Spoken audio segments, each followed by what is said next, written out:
Hi, and welcome to Module 2.2, Fundamentals of Effective Grant Writing. Today, we're going to talk about how to write the aims and objectives once you've done your bulleted outline.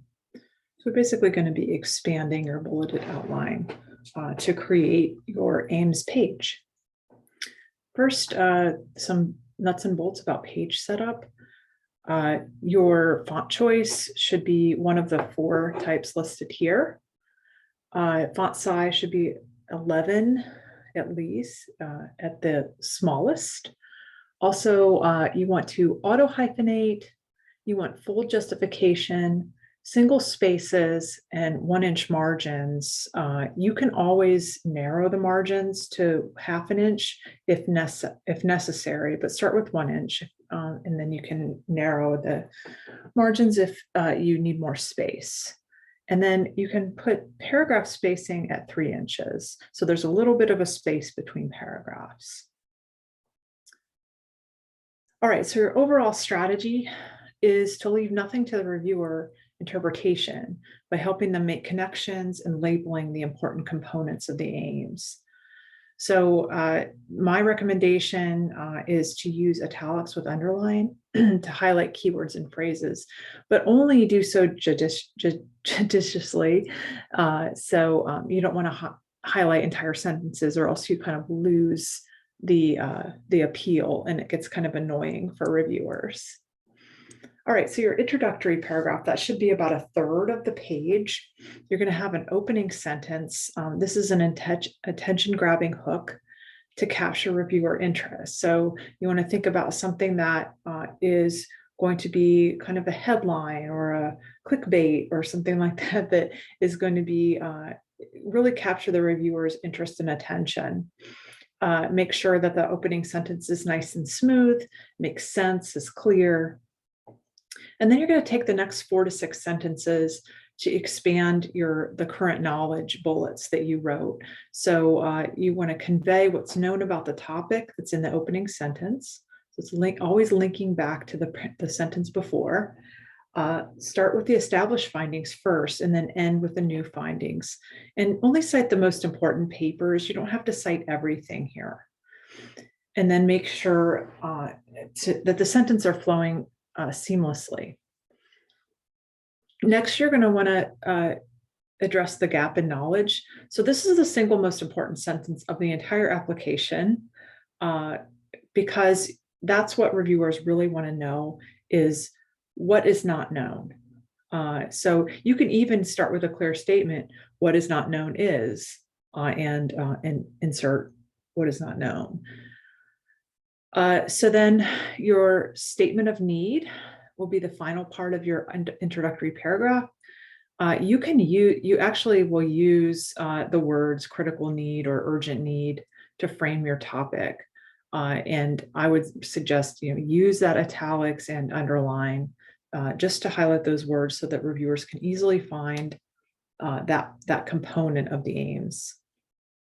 And then, if possible, end by telling the reviewers what the consequences will be if you don't meet that need. All right, so the second paragraph. Here you're going to start with your long-term goal. This is your overall goal of your research program, and it should encompass the need that's stated in the first paragraph. So you can even use literally the phrase "our long-term goal is," and highlight and underline or italicize and underline long-term goal. Then you want to follow that long-term goal with your overall objective. So expand the bullet into a single sentence that begins with "the overall objectives of the current application are." So you want to make it clear that the objectives are the next step in pursuing the long-term goal. So that next vertical step. And then make sure your overall objective links back to the statement of need and the long-term goal. Next is your central hypothesis. If you have a hypothesis, not all applications do, it should be clearly stated. And again, use the buzzword central hypothesis, underline it and italicize it. And state how you formulated the hypothesis. What is it based on? What's the scientific foundation? And this is where it's good to talk about your preliminary data if you have them. And then finally, your rationale. So you've written a rationale bullet, so you're just going to expand that to convey why you want to do the proposed research. And you can use the wording, the rationale that underlies this proposal is. So before you move on, you want to ask yourself if the rationale clearly states what will be possible if the proposed work is successful, that's not possible or known now.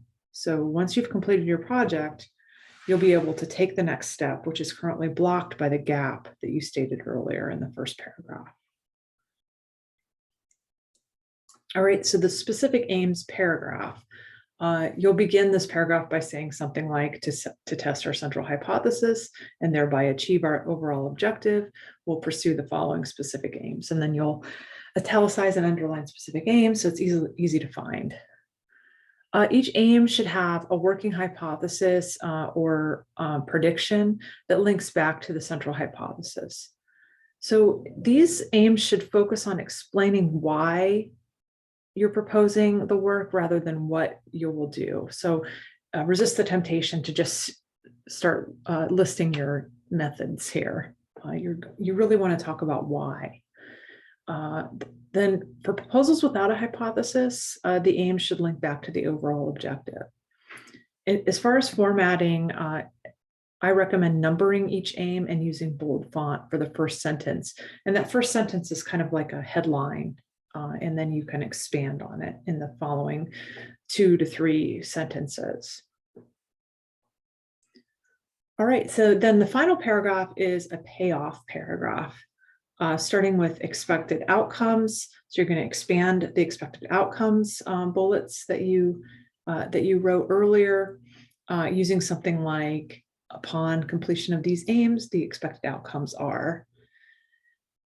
And then finally, positive impact. So you'll conclude the whole aims page by stating the positive impact that the proposed work will have. So if this proposal is successful, this is the positive impact that this work would have. So hopefully that gives you an idea of how to take the bulleted outline that you created earlier based on the last video and expand it into a full aims page. So I hope that's helpful, and I'll see you in the next video.